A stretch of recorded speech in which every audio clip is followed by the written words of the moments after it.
Sarojini Naidu was an Indian political activist and poet. A proponent of civil rights, women's emancipation, and anti-imperialistic ideas, she was an important person in India's struggle for independence from colonial rule.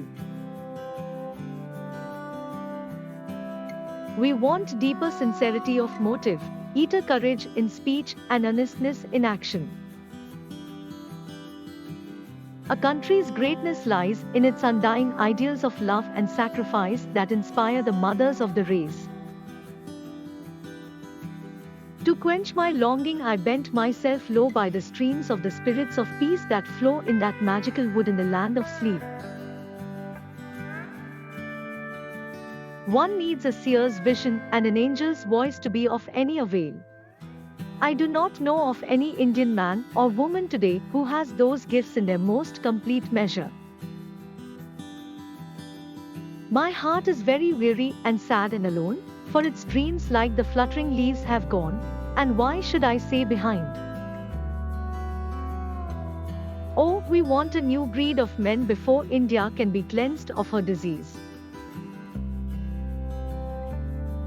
Sense of justice is one of the ideals of Isle of Man because, as I read Quran, I found those dynamic principles of life to notice, but practical ethics for the daily conduct of life suited to the whole world.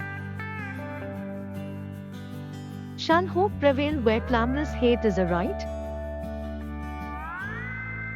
The nations that in fettered darkness weep crave thee to lead them where great mornings break.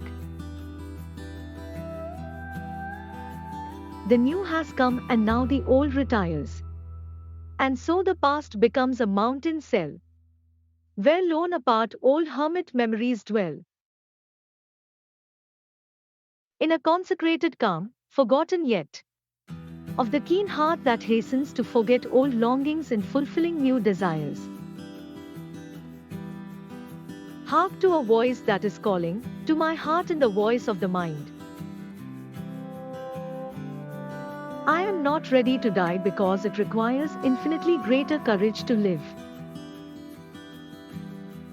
I say it is not your pride that you are a Madrasi. It is not your pride that you are a Brahmin. It is not your pride that you belong to South India. It is not your pride that you are a Hindu. That it is your pride that you are an Indian. Nay, do not weep, new hopes, new dreams, new faces. She is twin-born with primal mysteries, and drinks of life at times forgotten source. Time will not pause or tarry on his way. Today that seems so long, so strange, so bitter, will soon be forgotten yesterday. As long as I have life, as long as blood flows through this arm of mine, I shall not leave the cause of freedom. When there is oppression, the only self-respecting thing is to rise and say this shall cease today, because my right is justice. If you are stronger, you have to help the weaker boy or girl both in play and in the work. A country's greatness, sacrifice, and love depend on the values of the country that it holds. Profane, not the shrines I have raised in the clefts of my heart.